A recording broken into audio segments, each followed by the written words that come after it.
Hi, Craig Morley here.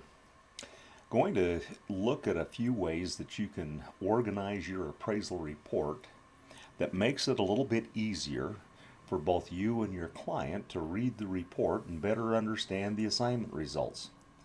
Oftentimes, when we set up the report, we will find that the 1004 URAR report has the first and second and third pages all attached in order, and oftentimes what will happen is that if we're adding additional comparable sales, those sales are found after the certification and limiting conditions. Now, many software applications give you the ability to reorder that, but at least within total, it takes a little bit of manipulation. So I've got the forms screen open, and you can see that under the 1004 UAD version, it has a plus. If I hit that plus, it will go to a minus, and what that does is it detaches the order so that I can rearrange. So I like to have all of my comparable sales in the same place. Now, I know many of you know how to do this, but I see enough appraisals that I review that don't do this that thought it would take just a minute and show why this might be handy.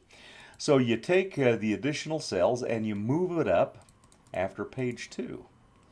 And I usually will put 9 sales in to start with. I don't use 9 sales, but when I'm preparing to go and look at the property, I want to make sure I've got extra in the event that what I think it's going to be and what it actually is turns out to be different. I can filter through and have outliers both on the upper and lower end of the range, so I don't have to go back and get pictures.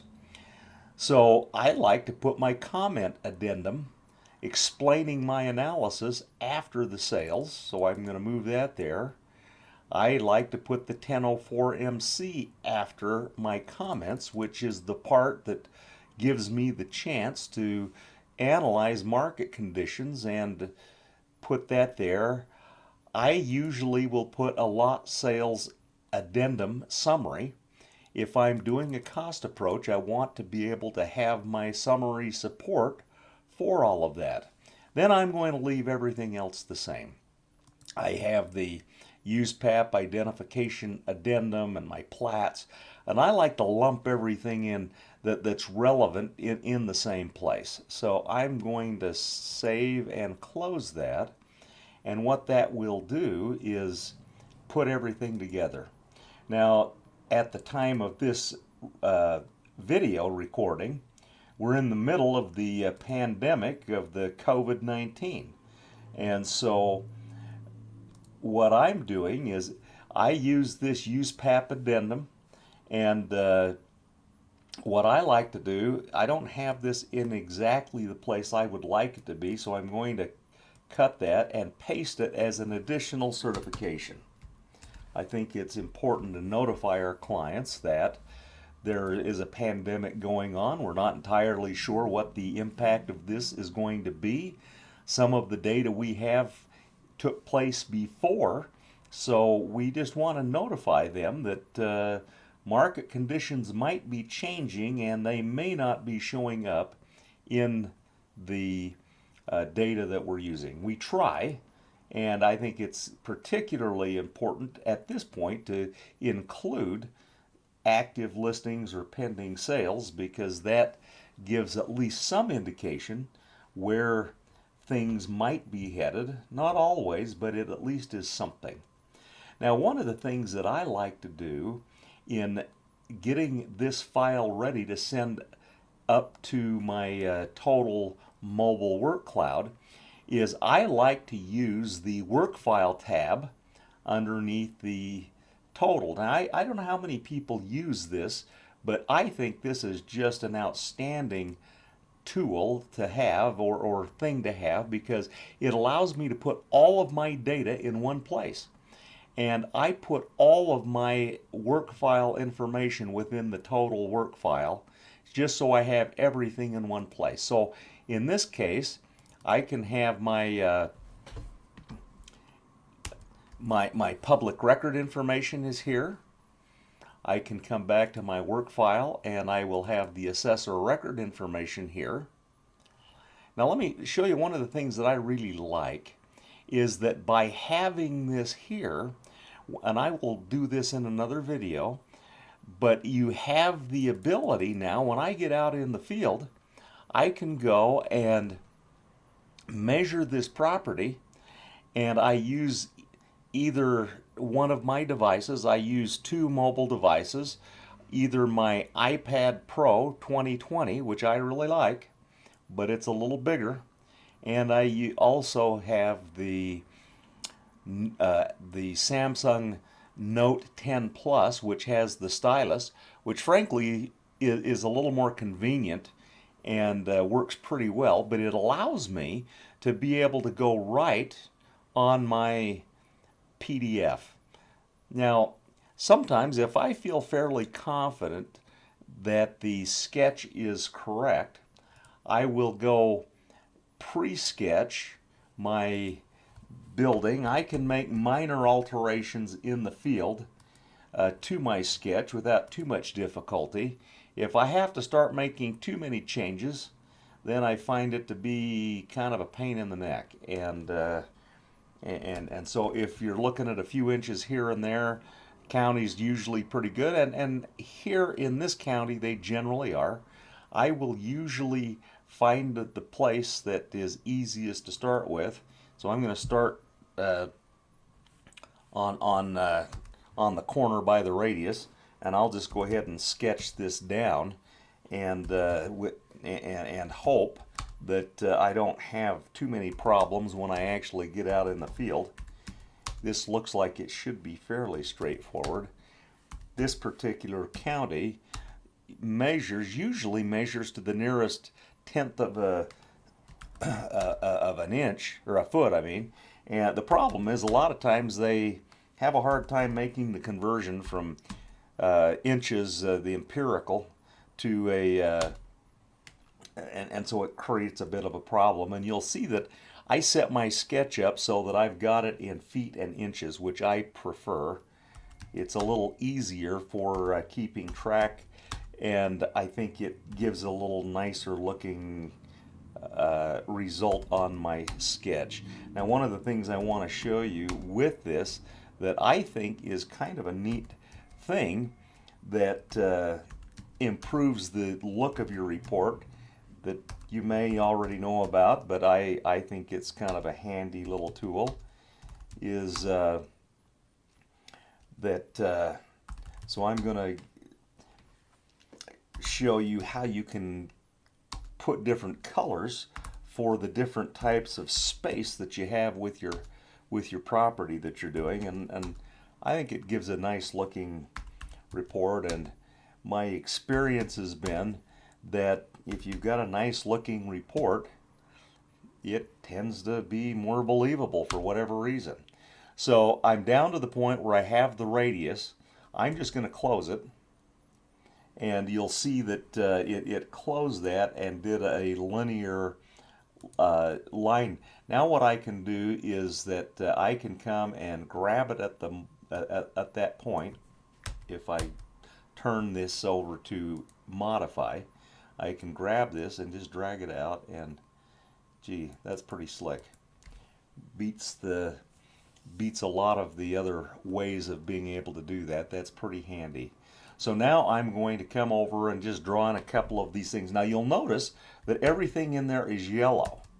And that's because what I did is when I went and did my print setup, I set it up so that above grade living space would be yellow. Now I've just drawn the back patio, and watch this. I'm going to turn it. I've gone in and here. Now see, when you see the properties here, I can edit the properties and tell it what color I want to be and how dense. You can see here I can set that 50% opacity. I put that in and say OK, and it gives me a little bit of color on my, so I can distinguish my porches and patios from the living space. So I'm going to go in now and draw my next covered porch here, and this was about 8 feet. Oops. So we'll get down to the point where we're getting that. Again, I'm just going to put that in as a covered porch or patio. It identifies that. Now I have the garage, and I usually use a different color for the garage just to make it clear what that space is. And so I will draw over, and I use the control arrow quite frequently to get my cursor where I want it to be. Now I've got that, and I've got it done. Now I don't know what the layout of this is going to be, and it also looks like it's got a partial concrete basement, so I'm going to go ahead and draw that in right now. And you will see I've made the basement yellow, but it's a different color of yellow, so I can kind of distinguish from the different levels that I'm going to be doing. And so in this case, I believe what I'm actually going, it goes to the garage there, and then it goes down, I believe, the 40.5. I'll verify all of this when I get on site.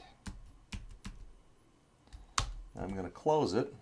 I'm going to tell it this is a basement. And you see that's a little darker color. So now I can come and take my modify, pull this over here, and then I'm going to get it to fit the screen. I want all my numbers to be on the outside, so I click that, and it pops everything out. I can start dropping in a few of my labels if I want to. Now, one of the things that I'm going to do when I get on site is that I can then double click these labels and it will label my photos automatically for me. So kind of a handy thing. I think many of you are aware of that. You also can use a few of the tools here to try to add some symbols if you like to. I don't know where the stairs are on this, but if I want to put in like a garage door, I've got a single door here, I can kind of drop that in, and it kind of helps to give the image a little better idea of what it looks like. And you can do that with a number of these things. I find that I used to really spend a lot of time on these, and it came to the point where I realized my clients didn't really care, and so I haven't done as much. But I now have this done and ready to go, and so I can close out of this. I'm going to save it. It's got my square footage in, so when I go on site now, I will be able to just going to dock this back. I'm going to be able to have that available, so when I go into the property, I can label everything, identify it, and it should work pretty well. I'm going to move. I like to get my sketch and exhibits all in kind of the same place. So I like to have, I organize my report so I have the plat map.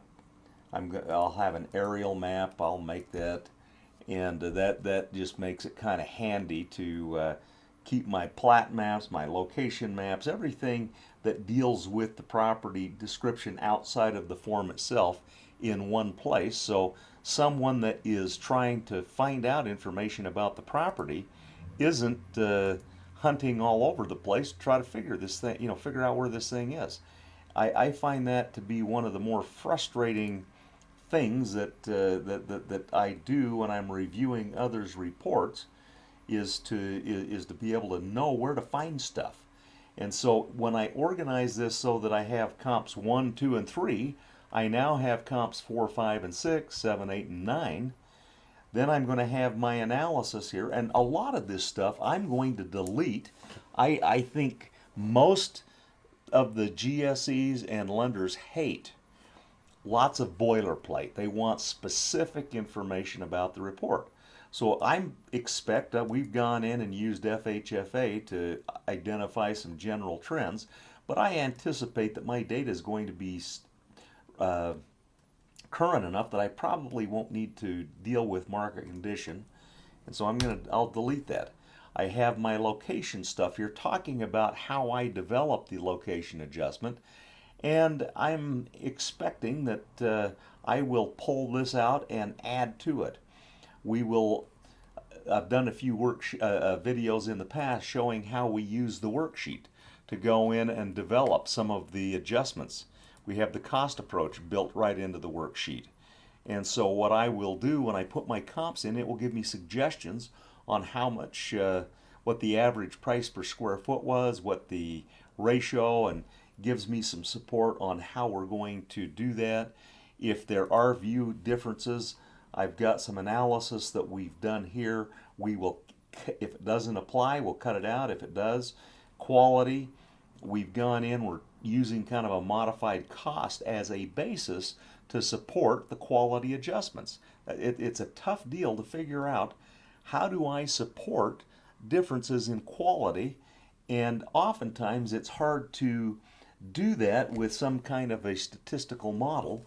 So we will look to see how much was my cost, my depreciated cost to build this thing, and where I like using a price per square foot of living space as a means of supporting. Does this have better floor coverings? Does it have better finish? And if so, roughly where is that? And I can look in Marshall Swift and look at those to give me an idea of what those differences ought to be. And then I can come in and use that as a basis to support my quality differences. One of the things that I like to do when I'm doing my cost approach is I find oftentimes appraisers do a lousy job of supporting their site values. And so I have some comments that if I'm using sales to support it, I'm going to do it here. If I'm not using sales, then I'm doing another alternative method through allocation or something. I'm going to put this in, and then I will show the calculations on how I came up with my cost, and then I can activate my material here. And I've shown you, I've shown before, but just really quickly, I can go into my worksheet now.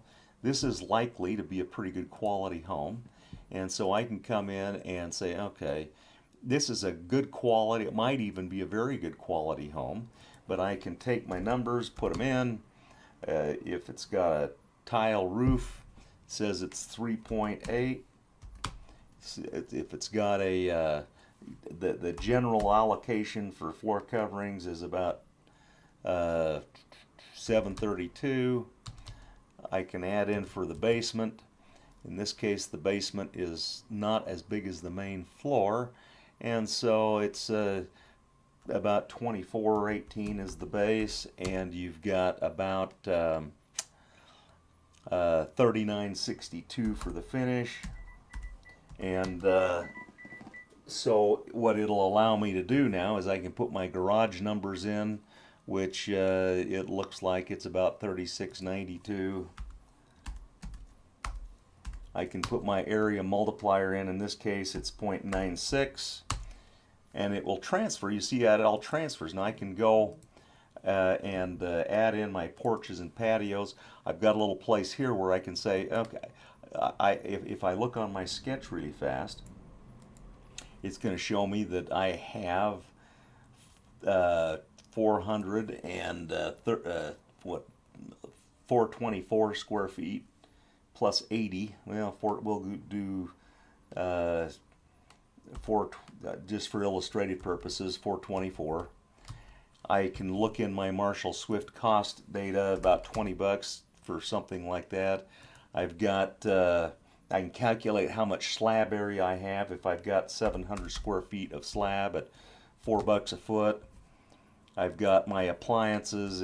These will probably, I've got 3 or 4 appliances. These are going to be pretty nice. I can take the average cost of the appliances, put that in. If I've got a fireplace, I can put that and look in my cost data to see what that ought to be. And then what it's doing is it's taking all of this stuff here, and now I can transfer that over into my page 3 on my cost approach, and it makes it really simple to support. Okay, I got 22,980. in that. So same thing with landscaping. Oftentimes landscaping, you can come up with you've got, oh, maybe 7,000 square feet of landscaping. You've got walls. That's a little light right now, so maybe $45, and you got maybe 300 lineal feet, and I don't have a pool on this.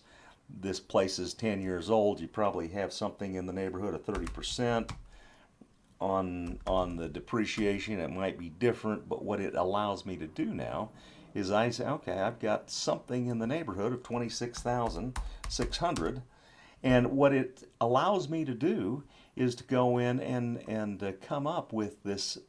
Now, if I had my comp data in here, I would have my price. And so let's say this is a $550,000 home, or a $600,000 home, for argument's sake. If my ratio, and I've got to verify and support this, but this is probably not way off the mark. 600,000, you've got 25%. I can now come in and copy this and paste it. And so I've got $150,000 for my site. Now this place, I can look on my work file to see how old this property is. And it says that it's 2005. So if I come in and put that in, 2005, I don't know what they've done. I'm assuming the effective age is a little lower. It's in a nice area. They probably maintained it. We'll find out when we get there. But one of the problems that we oftentimes run into is that the depreciation based on a straight line is oftentimes not very accurate. And so if for some reason I determine that the number I'm using is not right, my data tells me that it needs to be something else. And for purposes of argument, I'm going to say, let's say it's 15%. That's 1% per year. And that has held to be pretty good most of the time. If I put this in, it'll change it. And it drives me crazy. So what I will do is if I come in and lock this, come up and lock it right there, then it won't change it, and it keeps my depreciation where it ought to be, and that makes it. I think it didn't like the fact that I put the percent in there, but what it does is it locks that in and gets me where I want to be, and I find that to be just incredibly handy for doing some of these things. So hopefully this gives you a few ideas on how you might be able to better utilize. Now when I've gone and selected what comps I'm going to use, I'm going to upload this into the total cloud. I'll pull it down on my device, and we will show you some of the differences between using the iPad and the Note 10, which they're both really good devices, but I kind of like the Note 10 actually a little better. So I'll show you some of that, and we will try to give you some ideas on how you can use some of these tools. Thanks for watching.